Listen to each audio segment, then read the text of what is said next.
How's quarantine treating you, Senor Zeus? Are you comfortable?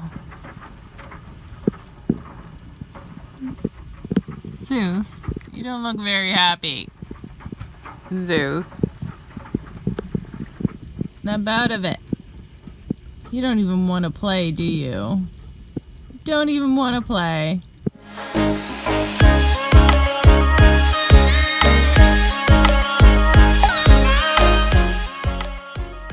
Last time on Sailing Balachandra, we showed you 27 things we didn't know but wish we did when we came to the Caribbean. If you're new to the channel, I'm Dan. And I'm Noelle. And we're Sailing Balachandra. We're from Halifax, Nova Scotia, and we are sailing around the Caribbean, and right now we're in Grenada. Don't forget to hit the big red button down below that says subscribe. Press that button. Hey guys, so we have completed our quarantine. We did our 2 weeks here in Grenada in the designated quarantine anchorage. And it was long and a bit drawn out, but not too bad. It rained a little bit, so we were able to refill our water tanks a couple times, which was great. We did a few things to keep busy, you know, played some games and watched a lot of movies and, you know, that sort of thing. But we got through it, and at the end of the quarantine, we received an email that said we can go to the quarantine dock at Port Louis Marina in St. George's, which we did. You take your dinghy in there, and then you tie up on a long dock with all these other dinghies that are also finishing their quarantine on the same day. We kind of got in line, and we're supposed to stay 6 feet apart and wait to have our COVID-19 test. So we had the actual COVID-19 test. There's two tests. There's the PCR test and the rapid test. We received the rapid test, which is done with a blood sample.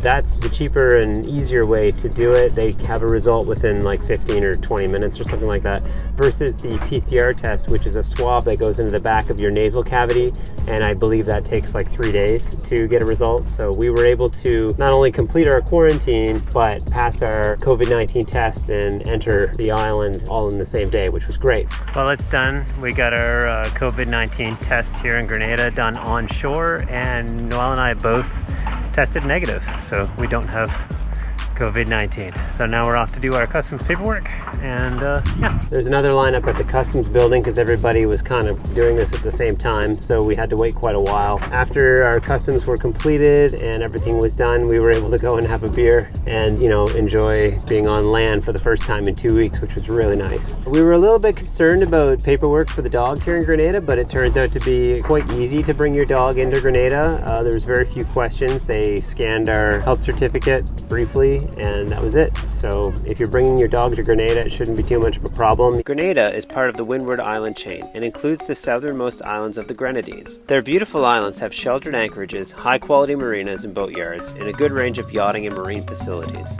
Cruisers typically come here to Grenada to escape the hurricane zone. St. George's is the capital city of the Caribbean island of Grenada. The town is surrounded by a hillside of an old volcano crater and is a horseshoe-shaped harbor. St. George's was founded by the French in 1650 when La Grenade, the original name for the island, was colonized by Jacques Diel de Pauquet, the governor of Martinique. Carnival takes place the second week of August. We'll be here to participate in this one, our first real carnival since coming to the Caribbean. St. George's has a humid tropical monsoon climate. The average temperature is about 30 degrees Celsius. One thing Grenada is famous for are mangoes, and you can buy them right on the street. People are walking around with mangoes and selling them. You can stock up the boat for a pretty good price. It's been really hot here in Grenada. We got out our wind scoop for the first time. We found the wind scoop to be pretty nice for bringing air into the boat and flushing air out of the boat and keeping us cool. So we have this tropical wave thing coming through that we're dealing with here off and on. It brings a fair bit of rain and high wind. The rain's really good because we can fill our water tanks. The high wind, not so good, but we just put out more chain and we trust our anchor, and it seems to be good so far. Every once in a while we'll look at the deck and we'll say, holy cow, it's turning like orange. And it's actually this sand dust from the Sahara Desert making its way all the way across the Atlantic Ocean and hitting us. It's crazy. Another thing you have to be aware of when you're here in Grenada is dinghy theft. Most of the boats around us that have davits are keeping their dinghies raised out of the water at night. We don't have a davit dinghy raising system on Balachandra. Some of the other cruisers we noticed are suspending their dinghies from a halyard on the side of the boat. I've seen that done in other YouTube channels. So we decided to give it a shot. We used one of our spinnaker halyards, and I rigged up a special line to to attach to the transom of the dinghy, and we were able to lift it out of the water at night. It's a lot easier than pulling the motor off every night and, you know, then still leaving your dinghy in the water. This way, we feel a lot better to have both the dinghy and the motor out of the water, safe from theft and safe from, you know, waves and nasty conditions that might cause your dinghy to break free. And we've seen so many dinghies lost. Here, there are no coin-operated laundromats. We found out just yesterday how expensive it is to do laundry here in Grenada. It's quite expensive. Being Canadians, our money is exactly 50% of the Eastern Caribbean dollar. We found out that in order to do our laundry here, it would cost us roughly $30 Canadian to do one load, which is absurd. Back home at a coin-operated laundry place, we'd probably pay maybe $8 a load. That would be an expensive load. Maybe $5 a load in some laundromats. So we're doing our own laundry right here on deck. We washed all our laundry on deck here in a bucket with some seawater and some soap, and then we hung it out on the lifelines to rinse in the rain and then dry in the sun. I mean, you can always expect rain here in Grenada. It seems to rain pretty often. Just as soon as we finished our quarantine, I borrowed this Barracuda heavy-duty sewing machine from a friend so we could repair our mainsail. No patch was required, as it was simply just stitches that had come out. The Barracuda is a heavy-duty sewing machine for sewing canvas, dacron, and other heavy materials, and perfect for sail repair. It runs on power, but also has a hand-turning crank, so you can run it without any power or using the inverter. It didn't take that long. We put several lines of stitching, and our mainsail should be good to go. Sugar!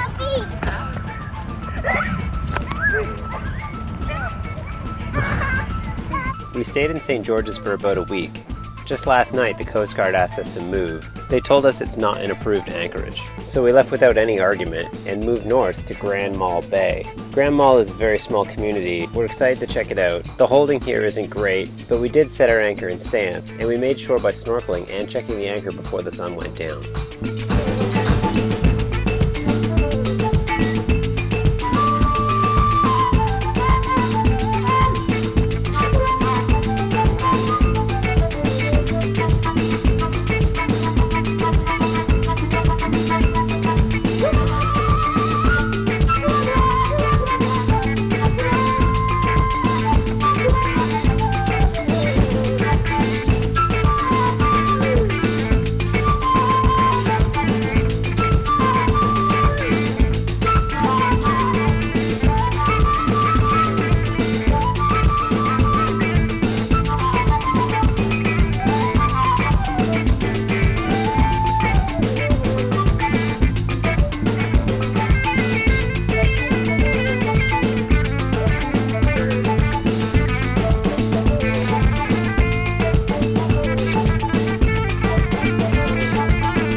Thanks for watching. If you enjoyed this week's video, please don't forget to give us a like or leave us a comment down below. We enjoy reading those.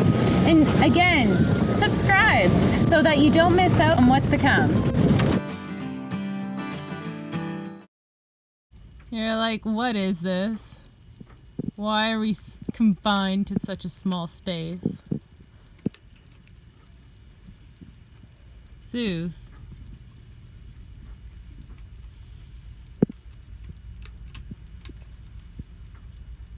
That's all he does now.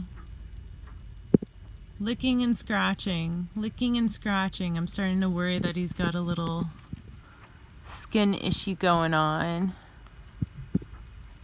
Zeus.